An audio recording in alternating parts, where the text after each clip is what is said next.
Thank you, thank you, thank you. It's good to be back at the State Department. Tony, if I may start by saying this, you're one of the finest men I've ever known in any undertaking, for one important reason. You're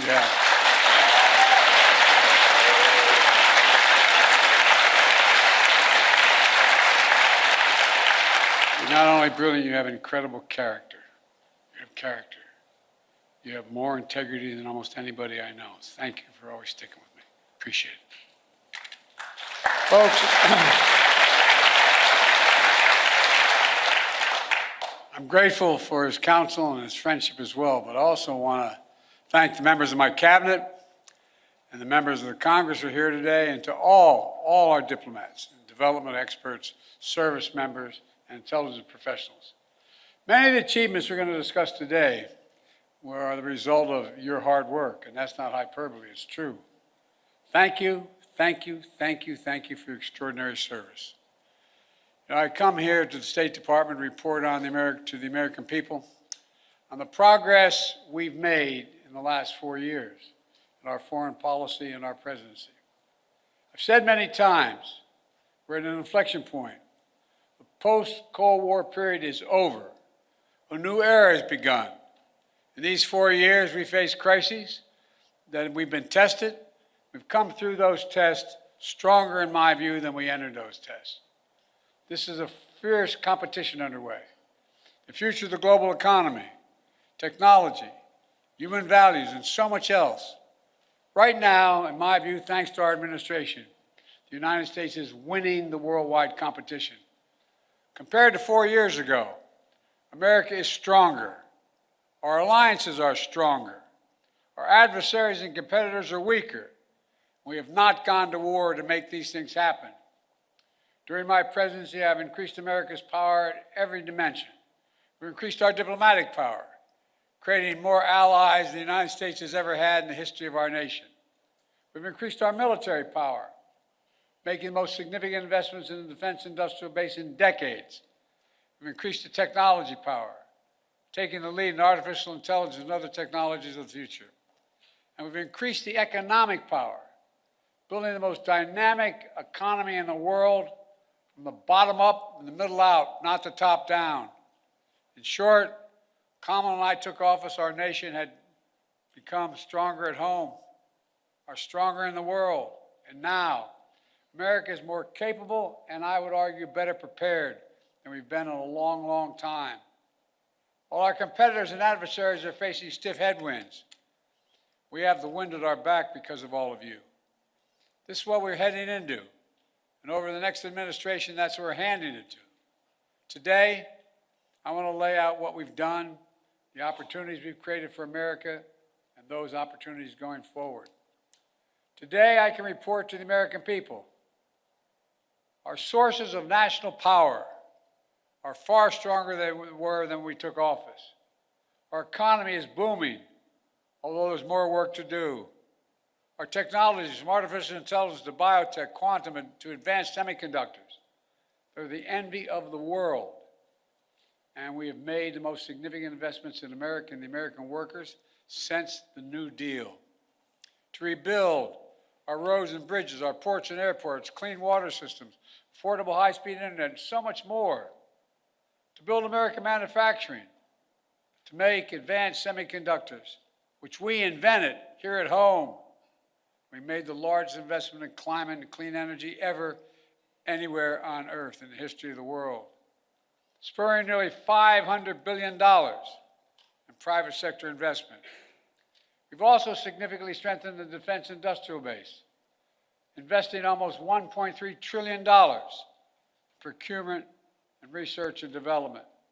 In real dollars, that's more than America did in any 4-year period during the Cold War. This is going to ensure that we're fully equipped to fight and win wars, which is also the best way to deter wars in the first place.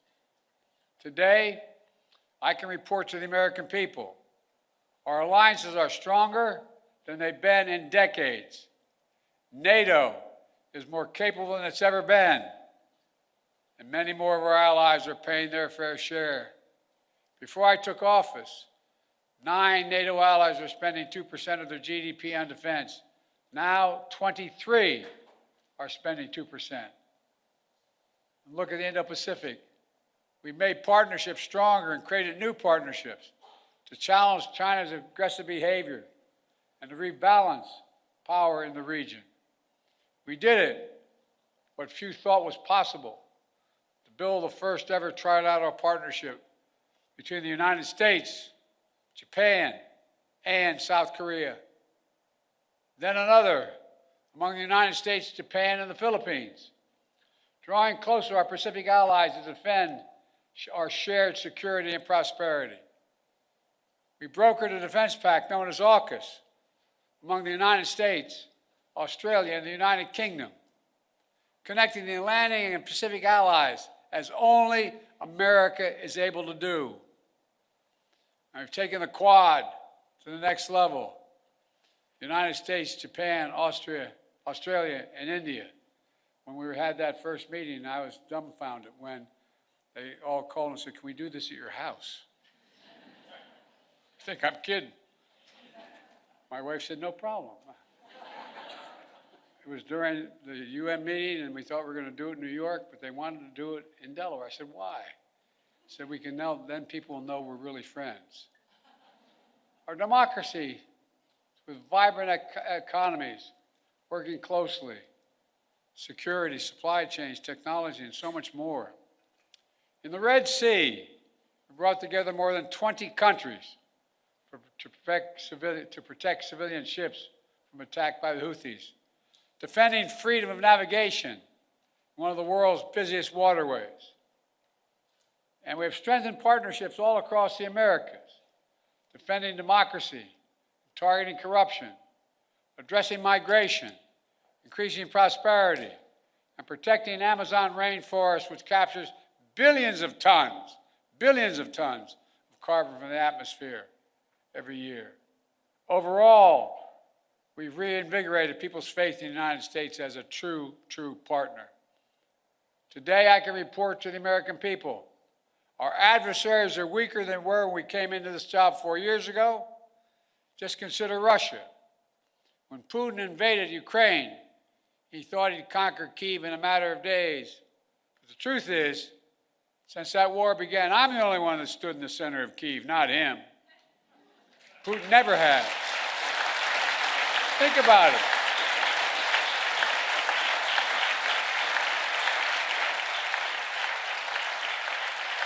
It was a long train ride, but I'm the only commander-in-chief to visit a war zone not controlled by U.S. forces.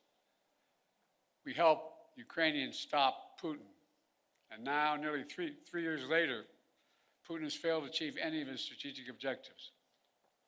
He has failed thus far to subjugate Ukraine, failed to break the unity of NATO, and failed to make large territorial gains. There's more to do. We can't walk away. We rallied 50 nations to stand with Ukraine, not just in Europe, but for the first time in Asia as well. Because those countries in Asia know what happens in Ukraine matters to them as well. We delivered air interceptors, massive numbers of munitions, enacted relentless, unprecedented sanctions to keep Ukraine in the fight. And now Russia is struggling to replace what they are losing on the battlefield in terms of military equipment and fighters. And the ruble is under enormous pressure. As I saw it, when Putin launched his invasion, I had two jobs. One, to rally the world to defend Ukraine, and the other is to avoid war between two nuclear powers. We did both those things. Today, Ukraine is still a free, independent country with the potential for a bright future. And we laid the foundation for the next administration so they can protect the bright future of the Ukrainian people. And now, look at Iran. Did you ever think we'd be where we are with Iran at this moment? After those despicable attacks by Hamas on October the 7th, Iran directly attacked Israel twice with hundreds of ballistic missiles and drones. And twice they failed because the United States organized coalition of countries to stop them and ordered U.S. aircraft to come to the defense of Israel. Now, Iran's air defenses are in shambles. Their main proxy, Hezbollah, is badly wounded. And as we tested Iran's willingness to revive the nuclear deal, we kept the pressure with sanctions. Now Iran's economy is in desperate straits. All told, Iran is weaker than it has been in decades. And if you want more evidence that we've seriously weakened Iran and Russia, just take a look at Syria. President Assad was both countries' closest ally in the Middle East. Neither could keep him in power. Quite frankly, neither really tried very hard. Now, I cannot claim credit for every factor that led to Iran and Russia growing weaker in the past 4 years. They did plenty of damage all by themselves. But Israel did plenty of damage to Iran and its proxies. But there's no question, our actions contributed significantly. And now major authoritarian states are aligning more closely with one another. Iran, Russia, China, North Korea. But that's more out of weakness than out of strength. So as the new administration begins, the United States is in a fundamentally stronger position with respect to these countries than we were 4 years ago.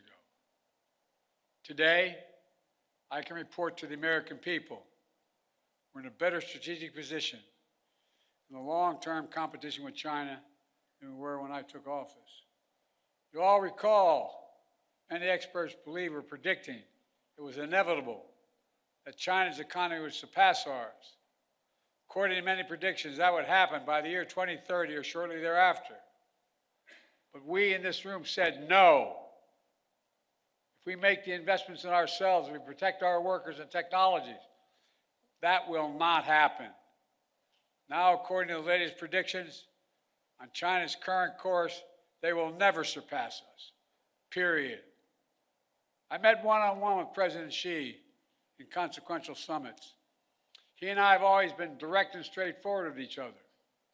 I made it clear we expect China and everyone to abide by the international rules. And so we stood up against unfair trade practices, taking action when China dumps subsidized goods, incredibly subsidized, on our markets to undercut our workers. We imposed target tariffs in critical sectors like cars, steel, and semiconductors, rather than across-the-board tariffs.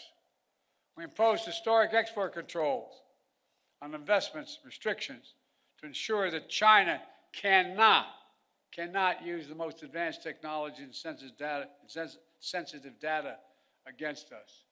And critically, we enlisted our allies and partners to join us, building more convergence among our allies on a shared approach to China than ever existed, and showing that it's more effective to deal with China alongside of partners rather than going it alone.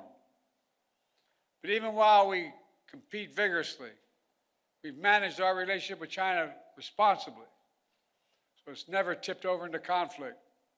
We've created lines of communication between President Xi and myself, and between the leaders of our militaries, to avoid misunderstanding.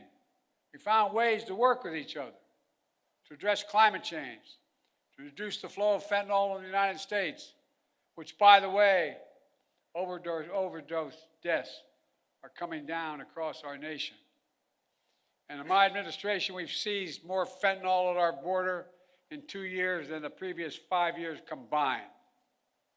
Today, I can also report to the American people, we're the first president in decades who's not leaving a war in Afghanistan to his successor.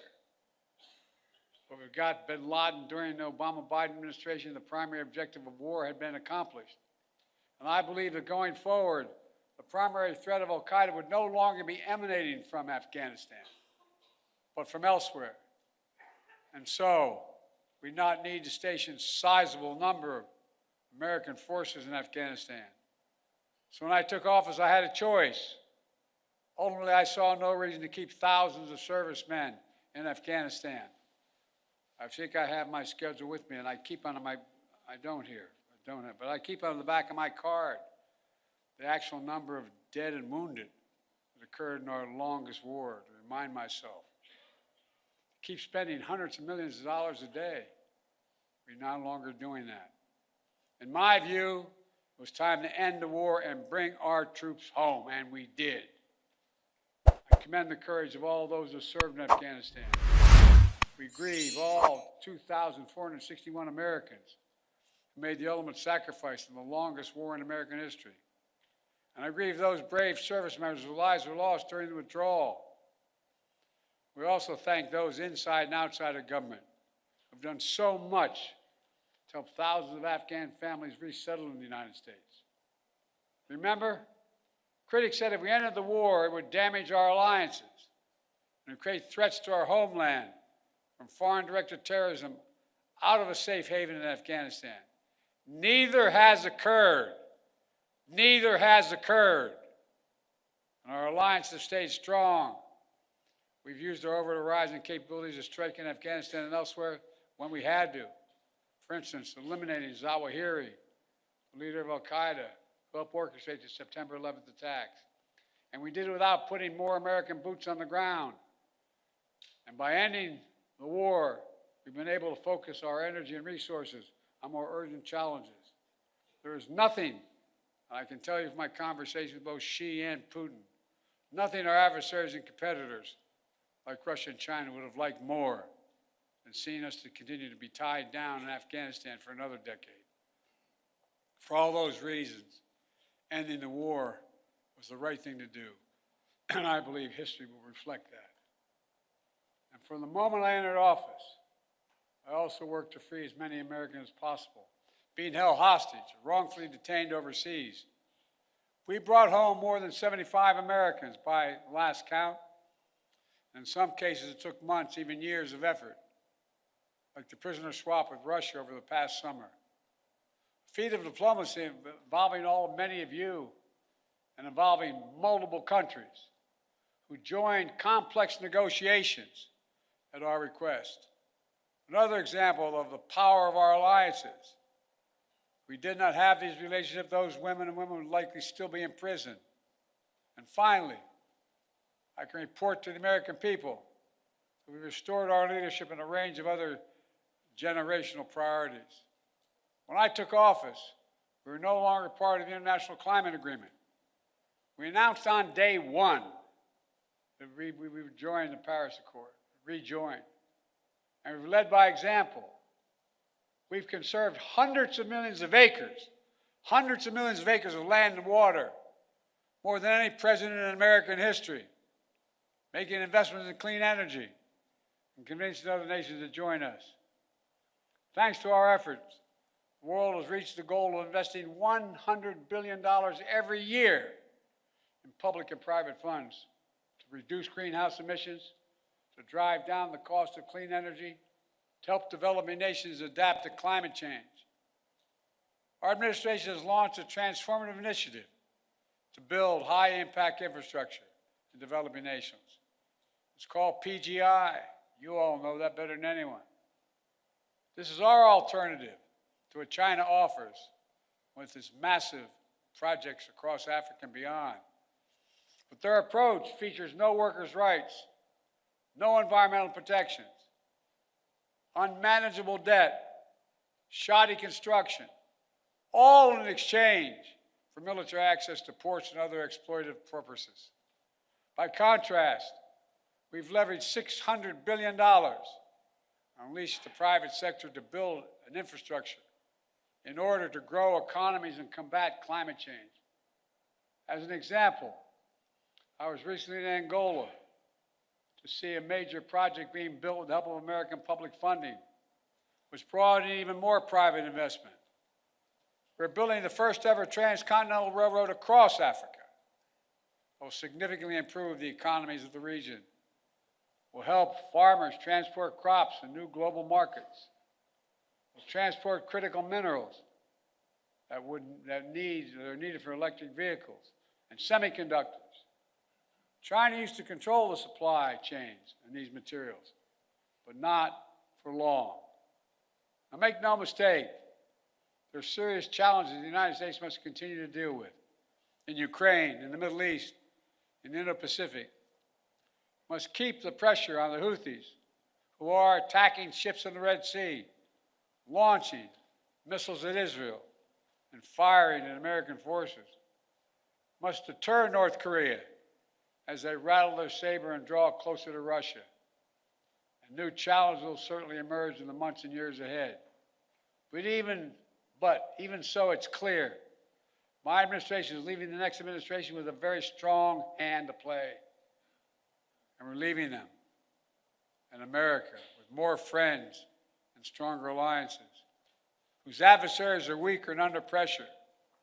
An America that once again is leading, uniting countries, setting the agenda, bringing others together behind our plans and visions. An America which is no longer at war, which has made historic investments in American workers, American energies, American factories, generating the strongest economy in the world, which is now in a much better position to win the future against any competitor. These wins are not partisan. They're American. They benefit all Americans and reflect America's endless capacity for leadership and reinvention. Look, folks, the United States should take full advantage of our diplomatic and geopolitical opportunities we've created to keep bringing countries together to deal with challenges posed by China, to make sure Putin's war ends in a just and lasting peace for Ukraine, and to capitalize on a new moment for a more stable, integrated Middle East. To do that, the next administration must make sure the fall of Assad does not lead to the resurgence of ISIS in Syria and across the region. It must carry forward the commitment that America will never, never allow Iran to acquire a nuclear weapon. And on the war between Israel and Hamas, we're on the brink of a proposal that I laid out in detail months ago, finally coming to fruition.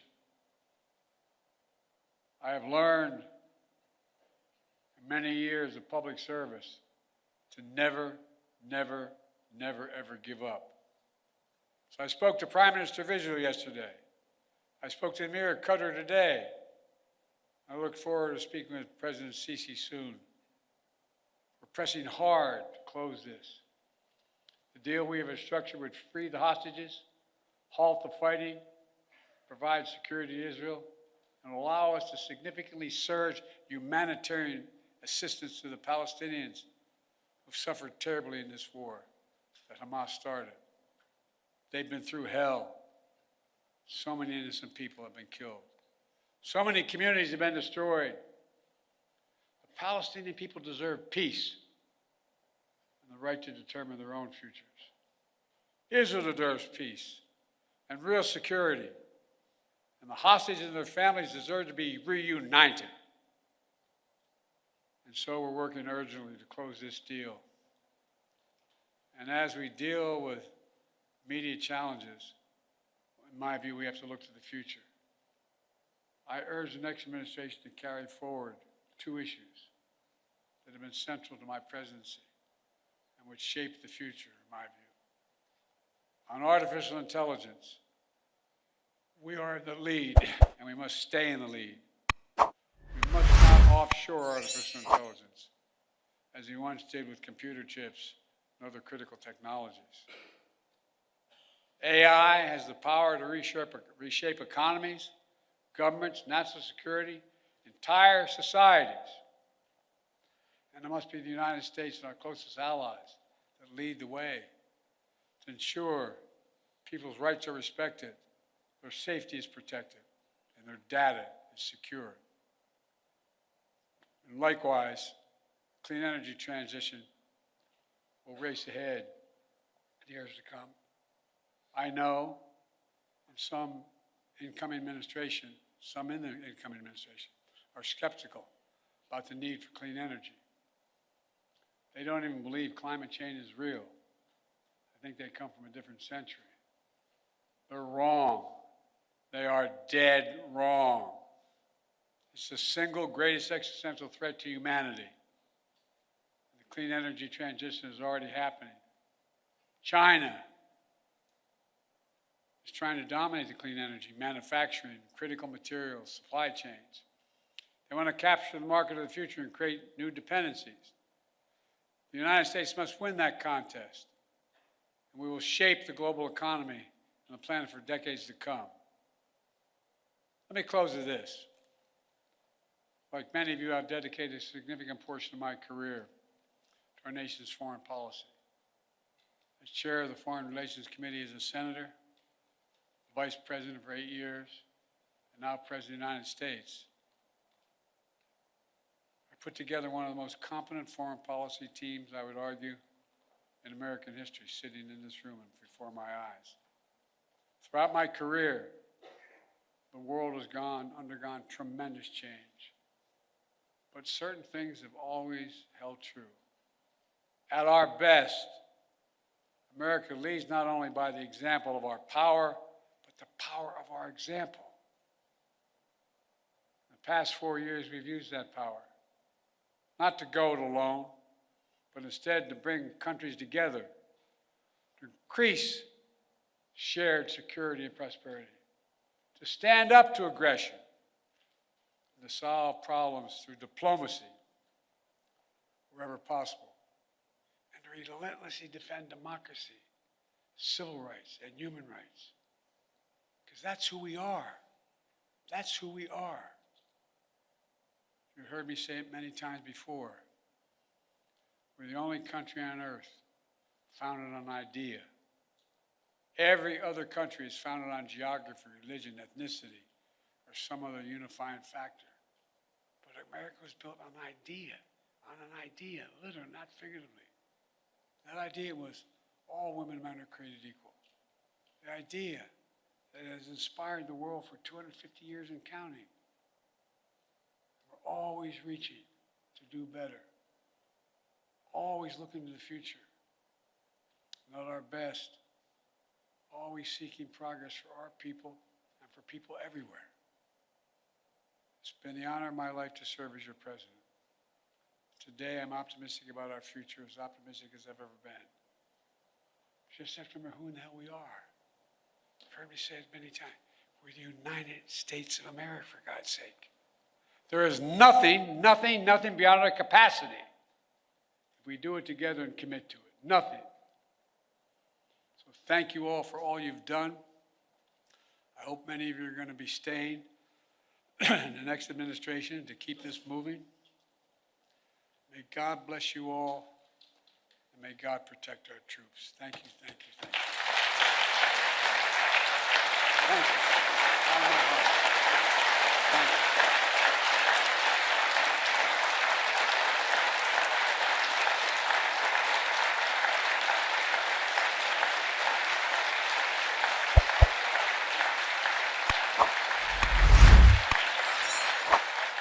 In this heartfelt message, President Joe Biden acknowledges key figures in his administration, including Tony Blinken, who he describes as a brilliant and highly moral man.